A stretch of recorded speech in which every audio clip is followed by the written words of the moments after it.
Good morning friends, क्या आपके हाथों की अंगुलियां सुन्न पड़ती जा रही हैं, सुन्न होती जा रही हैं, नमनेस आ रहा है, आपको हाथों में झंझनाहट होती है। आज इसी महत्वपूर्ण टॉपिक के ऊपर चर्चा करेंगे। डियर फ्रेंड्स, क्या आपके हाथों में झंझनाहट आती है, आपके हाथ सुन्न होते जा रहे हैं, आपके हाथों में नमनेस रहती है, आपके हाथों में जो नमनेस है वो डे बाय डे इंक्रीज़ करती जा रही है, आपके हाथों की नमनेस होती है और जब थोड़ा सा उसे शेक कर देते हैं, झटक देते हैं या फिर मूवमेंट कर देते हैं तो नमनेस कम हो जाती है। आपके हाथों में पेन आने लगा है, दर्द आने लगा है, नमनेस के साथ साथ आपको दर्द मिल रहा है, जलन मिल रही है। आप कोई भी चीज़ होल्ड करते हैं, पकड़ते हैं, जैसे मोबाइल की ही बात करें, आपने मोबाइल पकड़ा, थोड़ी देर में आपको आपकी अंगुलियों में पेन महसूस होने लगता है। आपको कोई चीज़ पकड़नी है, कोई ऑब्जेक्ट पकड़ना है, थोड़ी ही देर में आपको लगेगा जल्दी से मैं रख दूं या फिर अब मैं इससे ज़्यादा होल्ड नहीं कर सकता। आपके हाथों में मजबूती की कमी आ रही है या कमज़ोर होते जा रहे हैं, नसें कमज़ोर हो रही हैं। डियर फ्रेंड्स, आपको ठंडी और गर्मी का एहसास भी थोड़ा सा कम आने लगा है आपके हाथों में। यदि ऐसी समस्या से आप सफ़र कर रहे हैं तो ये वीडियो आपके लिए है। इस महत्वपूर्ण टॉपिक के ऊपर मैं आज चर्चा करूंगा। ये समस्या क्यों होती है, किस कारण से होती, क्या किन बीमारियों की वजह से होती है, इस बारे में मैं आपको बताऊंगा। किसी भी डिजीज़ में कारण जानना बेहद ज़रूरी होता है, क्योंकि यदि हम कारण पता करें, वजहें जान जाएं, तो बीमारी को हम सेल्फ 50% या फिर मोर देन 50% ठीक कर सकते हैं या फिर हम इजीली जज कर सकते हैं। साथ ही साथ इस समस्या को ठीक करने की जो सबसे असरदार 3 होम्योपैथिक दवाइयाँ होती हैं, उनकी इन्फॉर्मेशन दूंगा, उनके इंडिकेटिंग सिम्टम्स बताऊंगा, जिससे लेके आप अच्छा रिजल्ट पा सकते हैं। डियर फ्रेंड्स, मैं हूं डॉक्टर एस के पांडे। बहुत बहुत स्वागत है मेरे यूट्यूब चैनल पे आपका। डियर फ्रेंड्स, जिनको भी हाथों में झंझनाहट होती है, सुन्नपन होता है, पकड़ में कमजोरी आती है, नमनेस आता है, ये समस्याएं जिनको भी डेवलप होती है, उनकी बड़ी इंपॉर्टेंट सी कुछ वजहें होती हैं, कुछ बीमारियों की वजह से ऐसा होता है।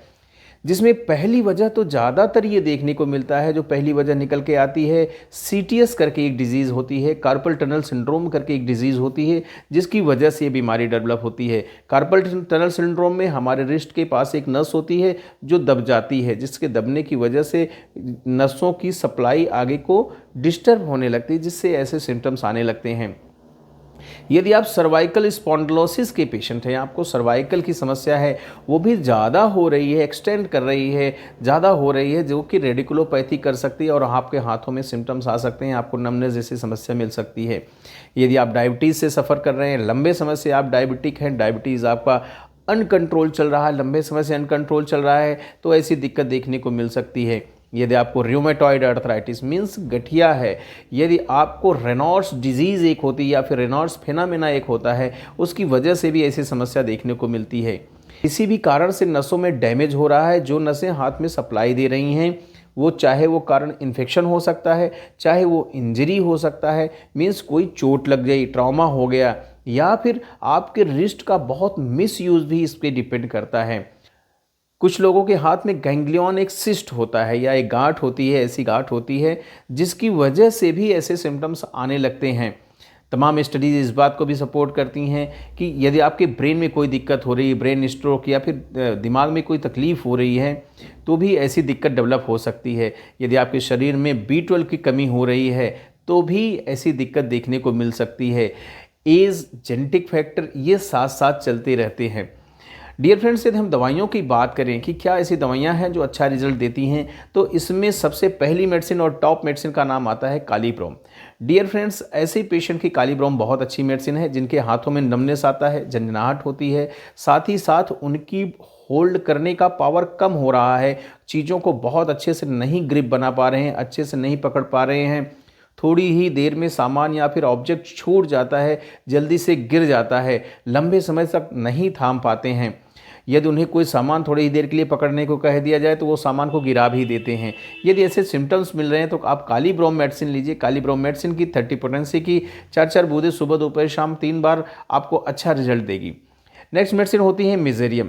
मिजेरियम ऐसे पेशेंट की बहुत अच्छी मेडिसिन है जिनको लगता है कि उनके हाथों में पावर ही नहीं बची है, साथ ही साथ उनको नमनेस डेवलप हो रहा है, ऐसा लगता है कि उनको अपनी अंगुलियों में भी इतनी पावर नहीं है कि उनको अच्छे से मूव कर पाएँ या फिर पकड़ पाएँ।